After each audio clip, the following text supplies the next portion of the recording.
Hi, everybody. Welcome. If you haven't been here before, this is your first time, I'm glad you found me. Or welcome back if you have been here. I'm Jimmy. This is First Gen Mini Rescue. Today, we're going to do some, not so much of a rescue. Well, yeah, it's a fix on this car. This is a 2006 R52, which designates convertible, Mini Cooper, and it is a supercharged model. This one is automatic, chili red, right? Anyway, I'm gonna read the fortune and then tell you what I got going on. Hold on.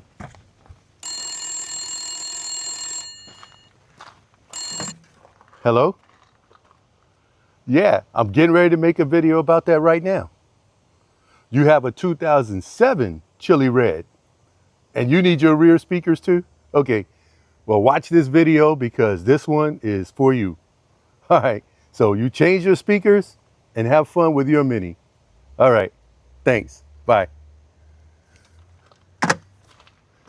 Whew, that was an early phone call. Anyway, I'm gonna read the fortune. Well, I guess the cat's out of the bag now. Let's see, it says, every friend takes joy in your success. Every friend takes joy in your success. I guess that's one way of saying a true friend, they're not gonna be jealous because you succeed. They're gonna be happy for you. And that's the friends that I wanna have. And then second meaning is my friend is gonna be happy and take joy if I'm successful changing his speakers. Anyway, so that's what I got going on. He said that they were listening to the stereo and it started crackling. They could hear it from the back. So they moved all the music to the front speakers.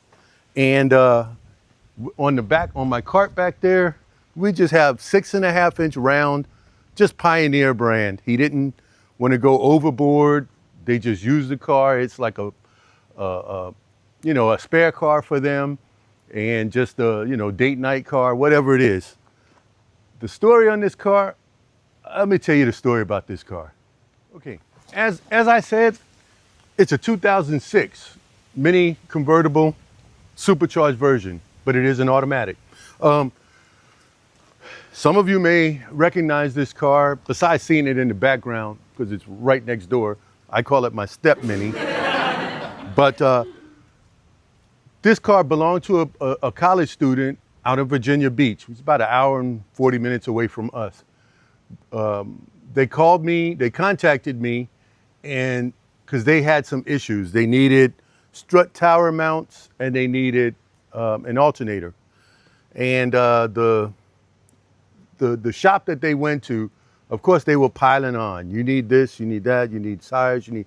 So by the time all was said and done, it was, almost 5,000 something worth of repairs. College students, usually not gonna have that laying around. So I said, I can come fix it. I have an alternator. You don't have to pay me for it. It was on my parts car. I had already disassembled the parts car. The alternator was just sitting on the shelf, doing nothing. I would spin it every month or so, as I do with my spare superchargers. So I said, I can come do it. I'm not gonna charge you for it. I'm just gonna fix it. I have, and I still have in there, some less expensive strut mount towers. And I said I had a set of those, so I can do those too. I can do it in the parking lot, where it's at your school. And that's what I did. So I'm gonna put a link up here, and then it'll be probably down in the description or something. I gotta figure that one out. But to show, the two things that I've done on this car when it didn't belong to us, or us, it's not mine. But I told the person if they ever wanted to sell the car, call me. Or let me know. And a few months down the road, they said that, they were gonna sell the car. They had another car that was already in the family that they were gonna be using because they didn't want to spend the money to fix all the other stuff that they were saying was wrong. And so, of course, Sharon said, we have 4, we don't need a 5th.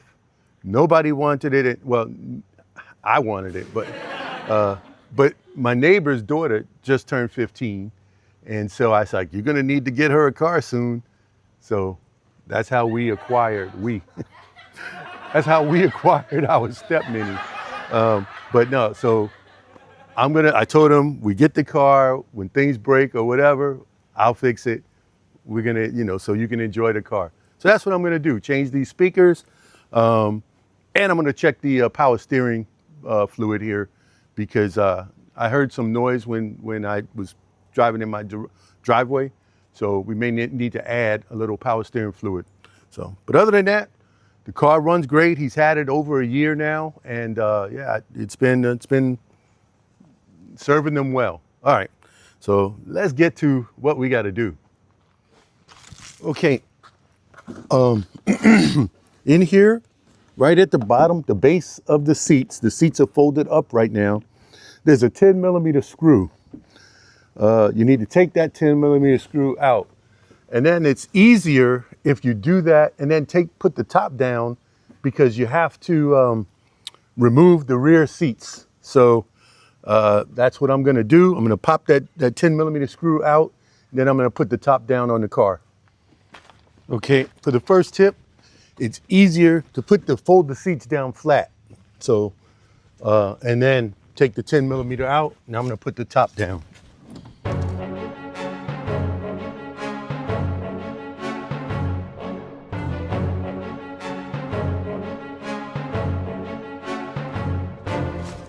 Okay, make sure I don't scratch the car. Got my belt buckle.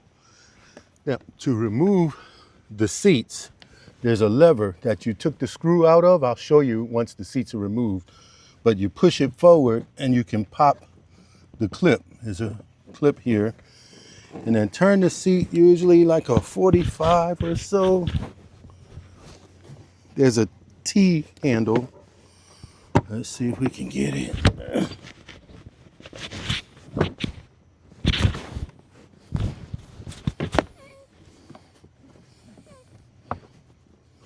There we go. It's like a T, and it fits in a key here, and I'll show you a close-up. And you got to kind of line it up, and it looks like it has to be about that high, and you pull it out. So I'm gonna put this out of the way and do the other side. Okay, I'm gonna give you a close-up here. See, there's T, like the little off of the knobs, like a pin that goes through. And that has to line up with, we'll show you the other side here. That. And so once you get that lined up, you can pull it out. So there's one on each side. Now, if your seat, on the convertibles only, you can lock this seat so that the flip down mechanism doesn't work. And that's up here. You use your ignition key, and with it facing forward, straight front and back, it's unlocked. If it's facing across the car, it's locked, and you won't be able to unlatch it. That's just another tip. And that's so that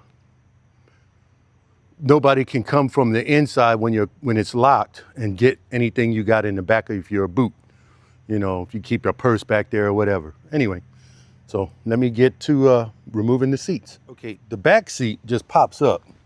There's a clip here around this side, and you just pull up straight up, and the same on that side. But the inside, oh, my fingers was in the way. But the inside, I took the 10mm screw from here, and then you have to flip that, and that's what catches on the two knobs that are on the inside of the seat. You put it back in, close it, and put your 10mm back in the hole back here. That hole back there. So that's how you get that. So let's get the rest of the seat. There we go. So it just pulls up. The child-proof locks, they clip in place, but they'll pop up as soon as, not child-proof, the car child seat locks. They pop out and they connect. They'll have little hooks here, and when the seat's in place, it connects like that. You just push them in place. But you take all of that out, and then you pull your seat out. Now, if you have a R52, the hardtop, you'll have a release right here for your hood or for your boot, if your battery is dead, you can pull, there's a ring, and it has a cable that goes to unlatch the back hatch. But it would be in this location. But on the R52, the only thing you have is this emergency pull handle here. So you'd have to fold down the seats, reach around, pull that handle, and that's what you could open that if you lose battery power. Okay, now, the next thing you have to do here is there's, let's see, let me step inside.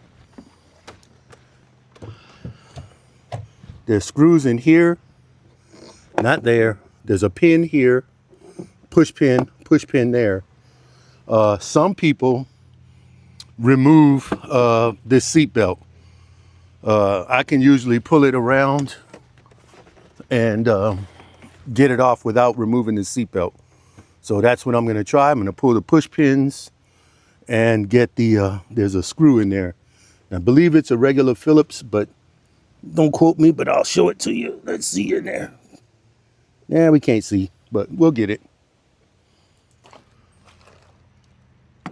Okay, as I was saying, there's one screw here. There's no screw in here. That's something different. But anyway, there's a pin, push pin here and a push pin down here. So what I just take this and put this in the middle. And what I have is an assortment of flat tip screwdrivers, because this one is kind of hard sometimes to get it.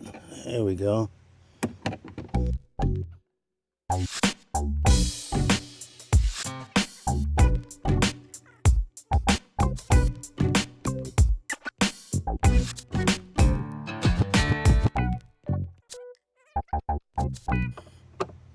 And incidentally, these are the same steps you have to do if you were going to change your window regulators back here, which is why I suggest doing both at the same time, because this part of the labor pretty much is the same. So if this window regulator was broken, you still got to take usually at least one of the sides of the back, but you got to take both, the whole bottom out. And then you have to just one screw, two push pins. You might as well do both at the same time, because like I always say, they have the same duty cycle. In other words, they go up and down the same amount of times. So if one breaks, the other one is not far behind it. Unlike the front regulators, where your driver's side probably gets more use than your passenger side, because you can operate those independently. These, they operate together. So like when you pull in drive-throughs, go to the bank, drive up tellers, anything, your driver's window always gets used. And I'm pointing to this side because in the US, that's the side, but in Europe, that's the side. Okay, anyway, so we got that done. I'll just throw this in here and put it on my cart and peel back the thing.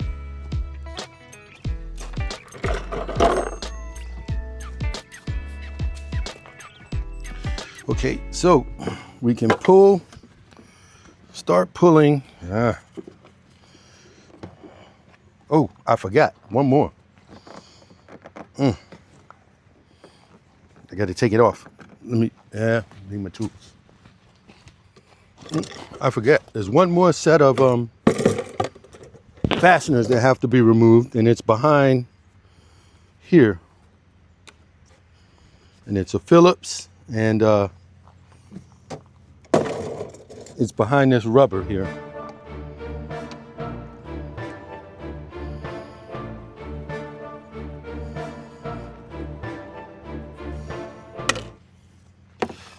Now, I find it easier to just remove that down. And now you can get in and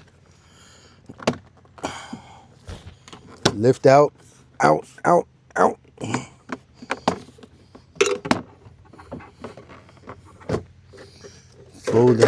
Fold this down out of the way.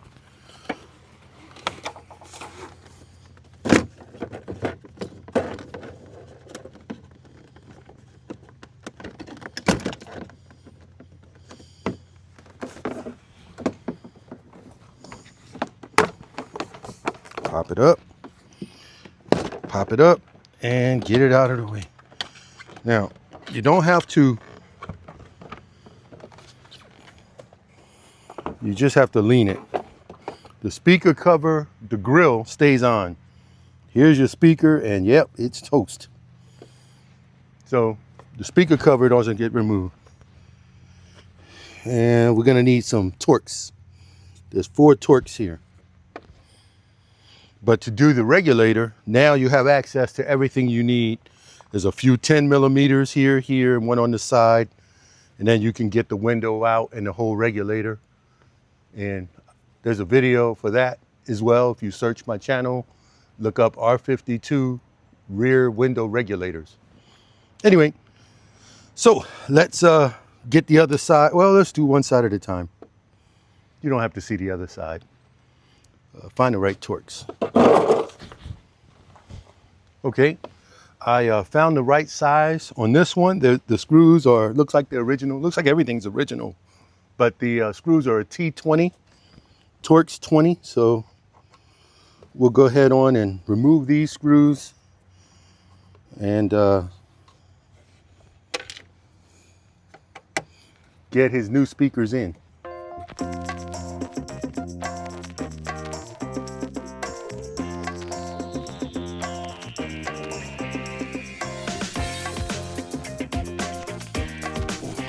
Oh boy, he has some extra speakers here. We might have an issue. Let me check something.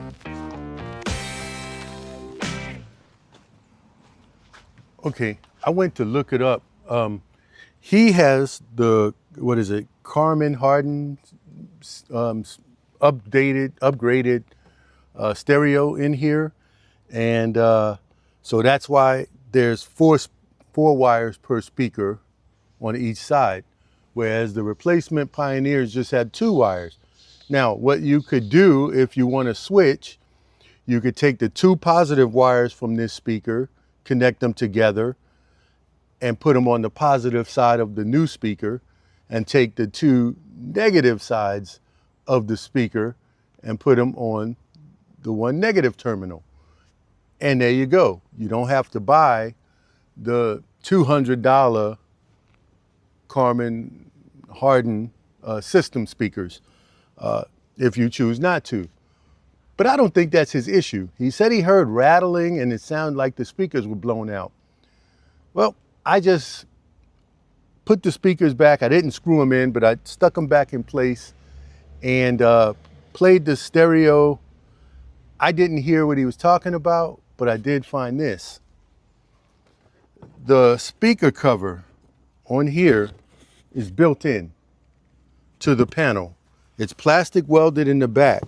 However, his is just rattling to death. So whenever the speakers were playing, you would hear this rattle. So what we have to do is get this back on here solid, maybe with some silicone or something, but I'm gonna wait for him to come home and show him that and see what he wants to do, because I played the speakers loud. I put all the music to the rear of the car, did not hear any rattling whatsoever. So if you don't need to change them, I wouldn't change them. I would keep these speakers in the system without, just changing them, unless you want to get brand new ones. Not necessary, especially for the way they use this car. So yeah, I'm gonna bolt the speakers back in or screw them back in and wait for him to come home and talk about it and see what he wants to do. We'll just have to find a way to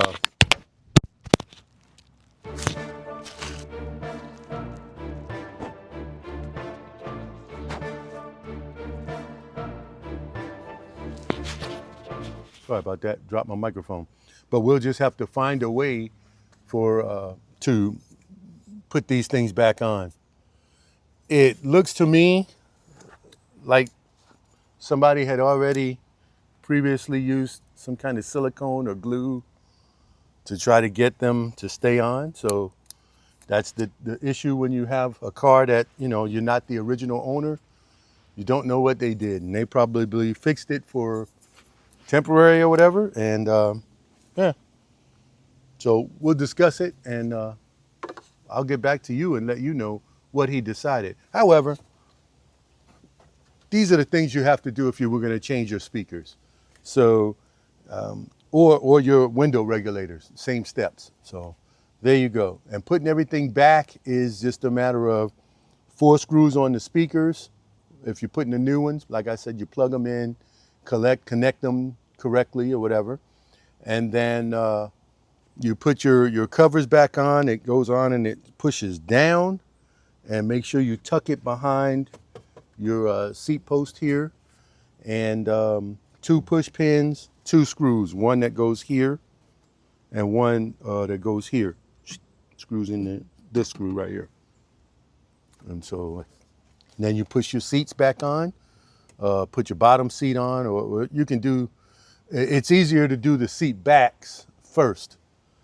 Make sure you have your latch open and put your seat back in. Don't push the one all the way down until you have both in place. And then the latch will close, the seat will be locked in place, and the back you can just push in, the bottom. You just push it in and push it down on these clips. There's only 2 clips, one here and one over there. So that's it. So what I'm gonna do is screw his speakers back in. I did lose my magnet from my microphone. I have a temporary magnet, which I don't like. It's not strong enough. So it's stuck to the car somewhere in here. I'm not gonna worry about it unless I can't get a panel in place, and then I'll locate it. But I think I was leaning over and touched it or something. I was doing something. Anyway, so that's it. I'm gonna close this one out. Thank y'all for watching. I hope this helps, especially if you're changing rear speakers or same mechanical things to take apart in here to do your window regulators.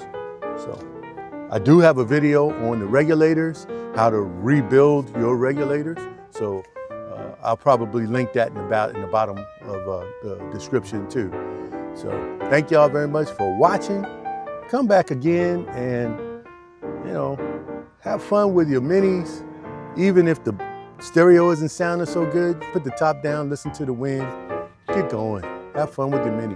All right, bye y'all.